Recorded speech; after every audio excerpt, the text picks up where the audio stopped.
Namaha. Om Shri Guruve Namaha. Om.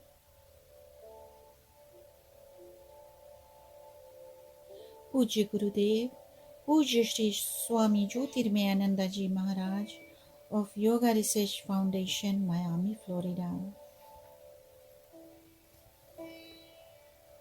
Our humble Sashtang pranams at the holy lotus feet.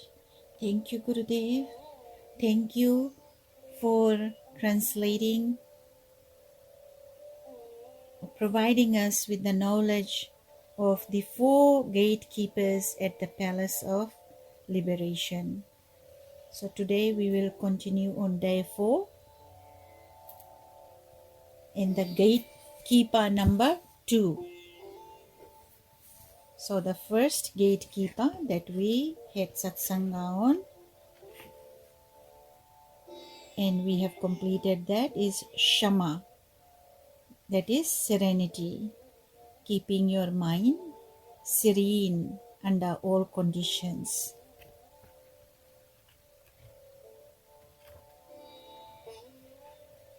Serenity is the greatest shield for your soul. Arrows cannot pierce a shield made of diamond. So this serenity is a shield made of diamond. So diamond is something that nothing else can cut except for diamond can cut diamond. So that is why it is explained as the first gatekeeper is serenity, which is like shield of diamond. Even the sharpest arrows will become blunt when they contact the diamond. In the same way, if you are armored by the shield of serenity, all the world's torments cannot affect you. So may you all have the shield, the diamond shield of serenity, and no turmoil can touch you. So moving on to Vichar. So what is Vichar? Vichar, you have heard, I'm sure a lot of you have heard the word Vichar. That means spiritual inquiry. In this case, not worldly Vichar, but Vichar in spiritual terms. So Vichar literally means inquiry. It refers to spiritual reflection, specifically inquiry on the question, who am I? So someday every day actually, you should sit down in silence for a few moments before your meditation. And someday you can sit only for this vichar on meditation. And that vichar is, who am I? So then you can ask yourself, am I this body? Am I this mind? Am I these senses? Am I this ego? So the ego could be, even if it is in spiritual terms, for example, you want to complete a certain scripture. You want to sit and do japa for 10 hours or maybe 3 hours, but you tell yourself, I want to do this japa more than my friend. If my friend can do 1 hour, I want to do 2 hours. So that is your ego that is telling you to do that. And that is where that is not your true self. You are not the ego. You are not this body, you are not this mind, you are not this ego, you are not these senses, because they are all transient. It keeps changing. You're born as a baby and then you start crawling, you start walking, then you start talking. You are no longer a baby. You are a young child, and then from childhood to adulthood, adulthood to middle age, and then to old age. And then you'll see that even old age goes away because the body is no more. So all these are transient, whereas the main, your Atman, the self, never changes. It's alive and it's eternal forever. So once you do this inquiry on the question of who am I, however it is broader implication, or its broader implication of Vichar includes promoting purity of the intellect so that you are governed by your intellect and not your mind and senses.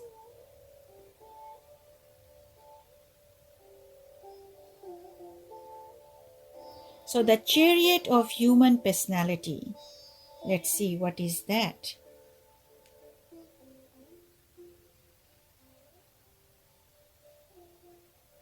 Human personality is like a chariot. The chariot has horses, reins, a driver, and the chariot itself.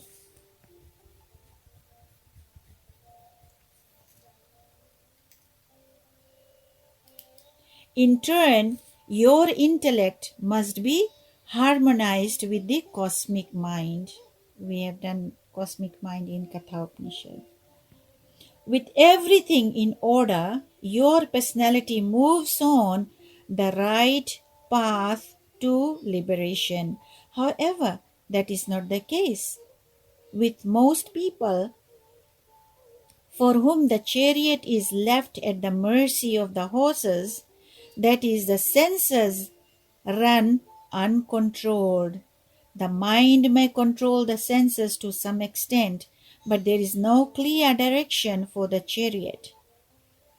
As a result, people waste their precious energy in a flurry of agitation. Imagine a drunk man riding a horse. The horse faces east, but the rider faces west. When he tells the horse to go, there is a lot of galloping, and the man is very proud to be in control. However, he does not have the least idea where he is going. In fact, he has even forgotten that he had a destination. All he is aware of is the activity. Such is the modern world. The majority of people are interested in action, in the latest technological advancement, not in their ultimate destination. When the intellect is not given proper respect as the driver of the mind, great chaos results. The intellect is the greatest gift of God. Thoughtfulness is possible only in a human being. Although there are exceptions, animals cannot be expected to be thoughtful. However, a person who does not know how to keep this intellect strong, clear, and pure has not learned the art of life. If you have not learned this art, you come back again and again through repeated embodiments until you learn it.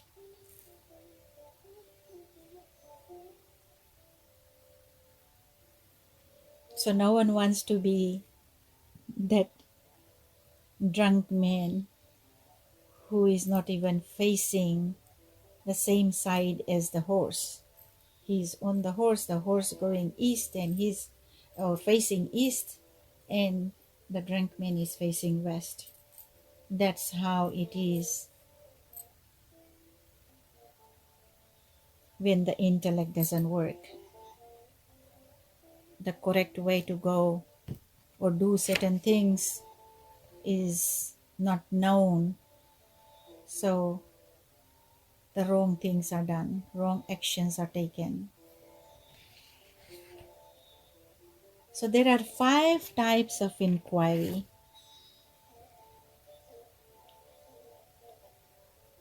There are 5 types of inquiry. The topic is 5 types of inquiry. And then the question is, what is substantial? So there are 5 types of inquiry. The first type is reflection into what is purposeful, meaningful, substantial in life. You should shun what is meaningless and move to what is substantial. God has given you a limited duration in this life. If you use your intellect, you will gain what is substantial within the limited time at your disposal. Think of a student who appears at an examination. He is a good student and has not waited to study until the examination draws near.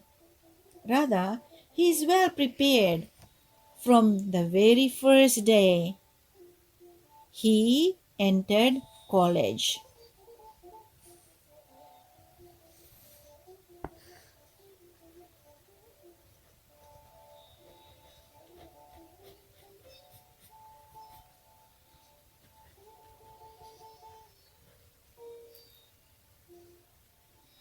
Keeping in view that the examination would come. So same way, most of us, we want to be prepared for the coming days. Just say, make hay while the sun is shining, because then you will have hay for the rainy days.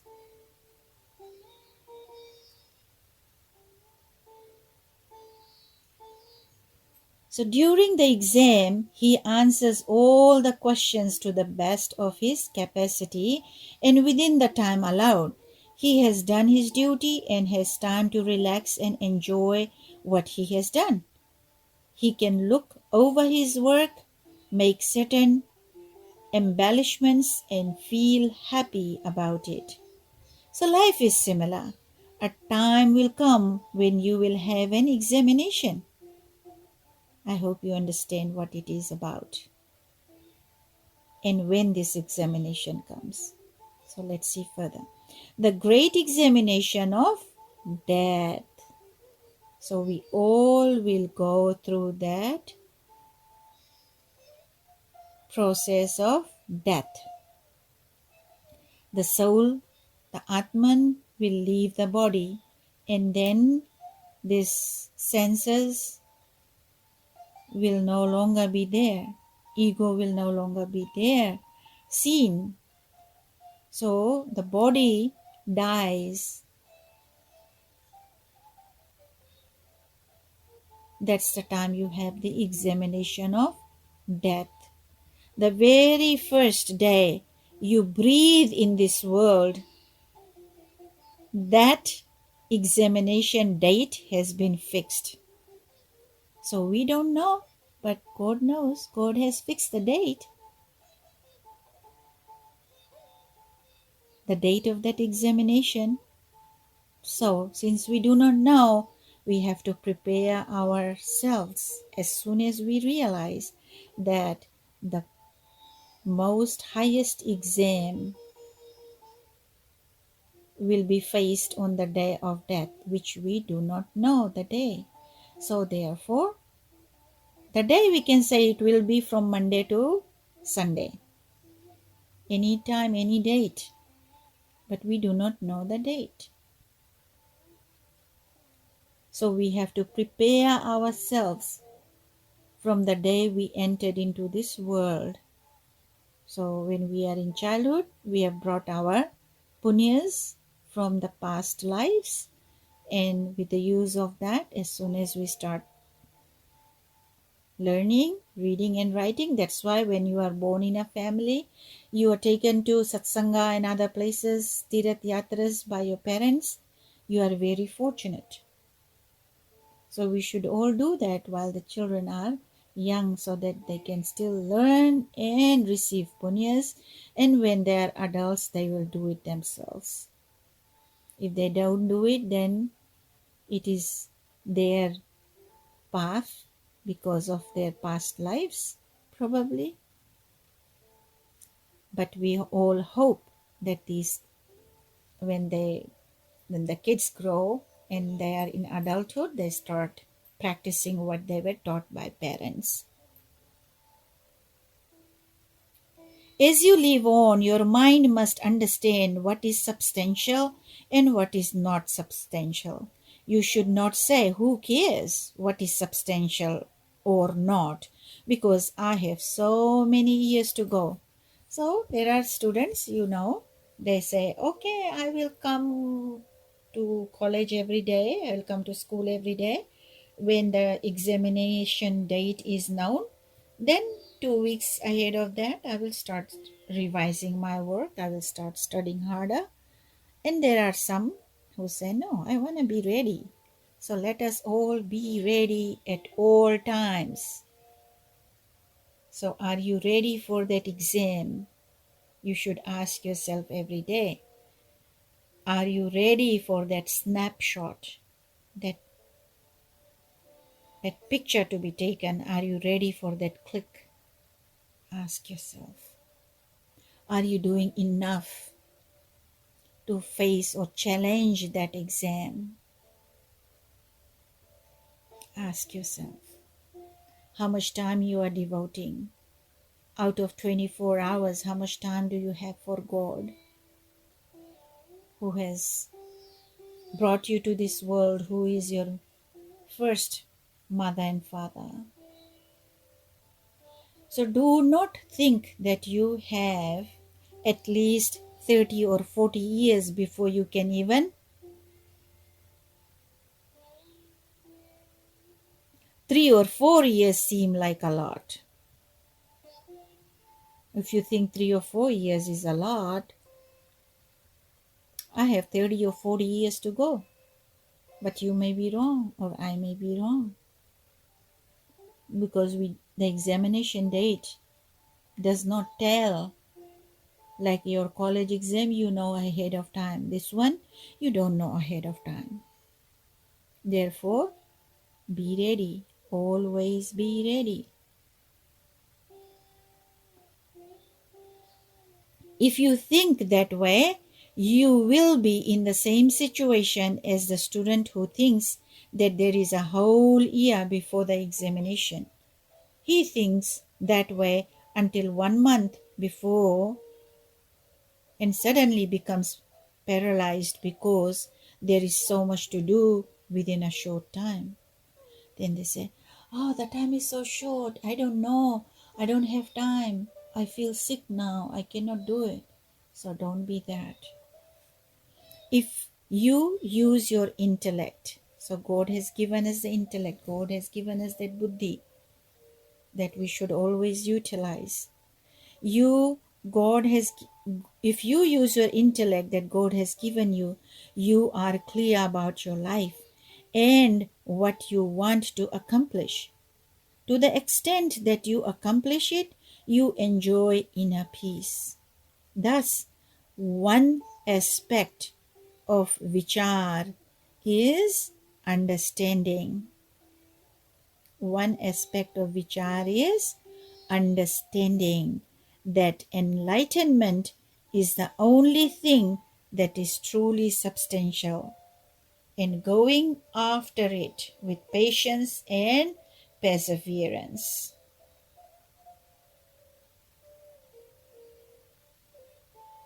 So, last sentence, thus one aspect of Vichar is understanding that enlightenment is the only thing that is truly substantial, and going after it with patience and perseverance. Om Shanti Shanti Shanti. Om Bhur Bhuvasvaha तत्सवितुर्वरेण्यं भर्गो देवस्य धीमहि धियो यो नः प्रचोदयात्। ॐ कृष्णाय वासुदेवाय हरे परमात्मने प्रणतक्लेशनाशाय गोविन्दाय नमो नमः। ॐ नमः शिवाय। ॐ नमो नारायणाय। ॐ नमो नारायणाय। ॐ नमो नारायणाय। ॐ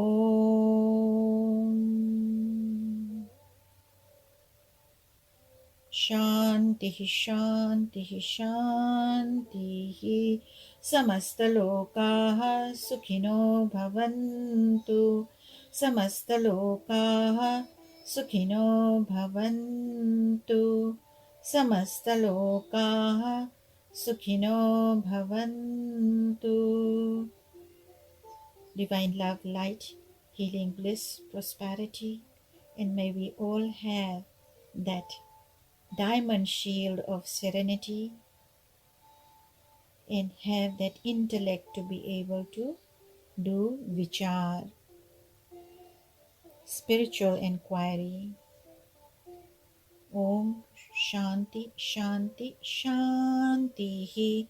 Hari Om Tat Sada. This is Swami Lalita Priyananda from Sacramento, California.